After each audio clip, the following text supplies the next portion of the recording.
Hola, mi nombre es Jeremy Israelí Méndez García y de mi compañero es Julián Sosa González.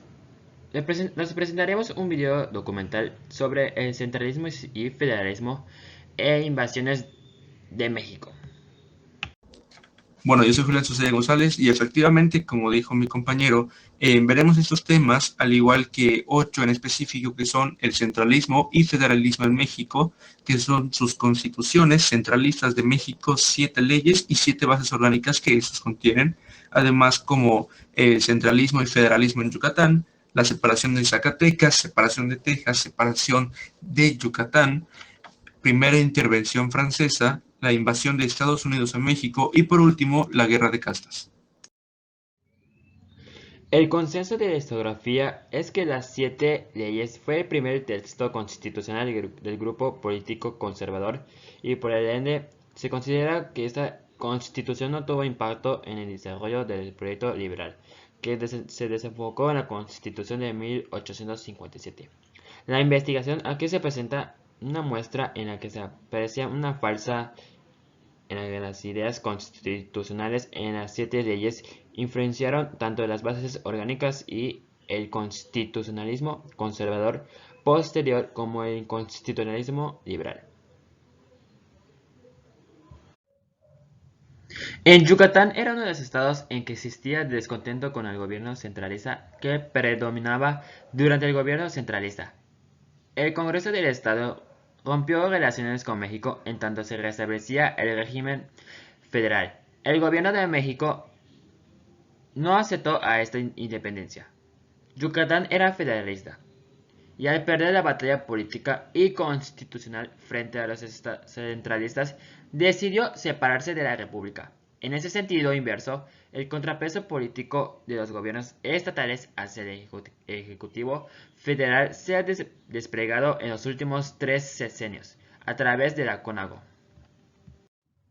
Durante la colonia, Aguascalientes formó parte del reino de la Nueva Galacia, cuya audiencia y gobernatura tenía asiento en Guadalajara. Después de la independencia pasó a ser un partido del estado de Zacatecas y el 23 de mayo de 1835 logró su separación para constituirse en estado libre y soberano.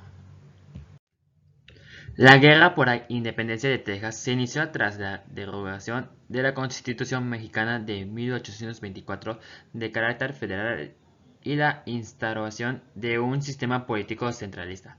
Los colonos estadounidenses que habitaban en Texas no estuvieron de acuerdo con un cambio de estatus, por lo que comenzaron a deliberar para decidir qué les convenía hacer.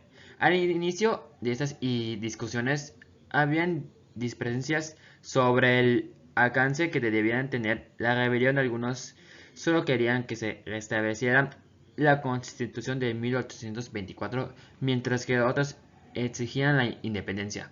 Estas discrepancias se resolvieron el 2 de marzo de 1836, cuando una convención de delegados texanos decidió proclamar la independencia.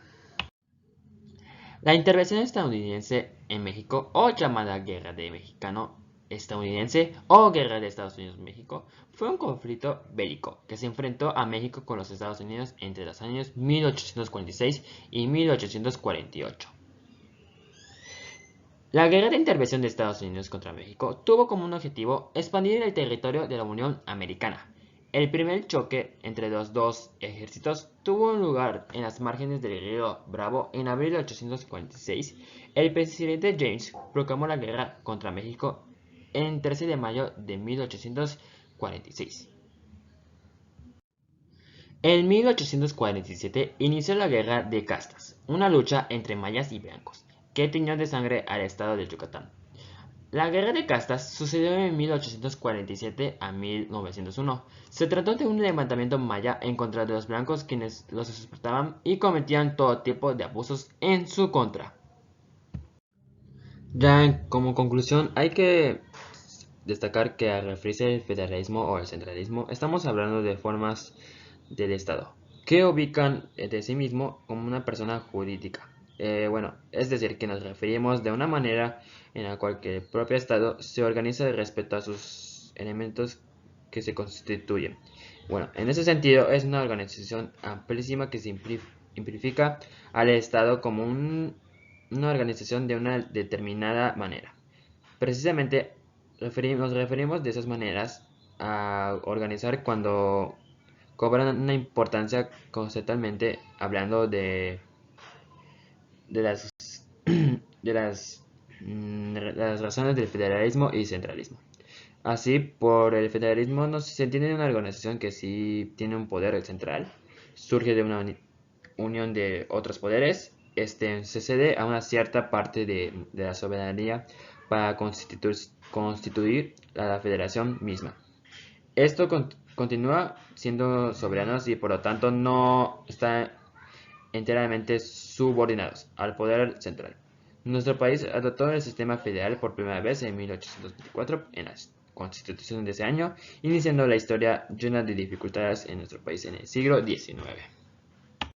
Y bueno, otros puntos a resaltar es de que saber estos conceptos, saber estos temas, nos sirven para aprender sobre la historia de México, sobre de dónde venimos, de qué hicieron las personas, o sea, los personajes importantes, como Guadalupe Victoria, como Morelos, o distintos personajes que hicieron de que nuestra historia cambie completamente, de que nos dieron la oportunidad de ahora ser libres o más bien vivir mejor que antes, con cierta libertad.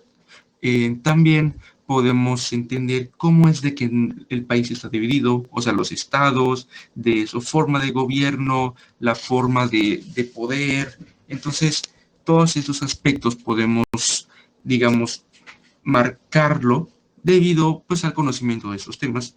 Y es por eso de que para mi punto de vista, para el punto de vista de mi compañero, son muy importantes saberlos, porque sabemos no solo nuestra historia, sino de todo México, del lugar donde vivimos y de cómo es que llegamos hasta aquí. Y bueno, esperamos que les haya gustado, que les haya quedado claro y que hayan aprendido más sobre la historia de México.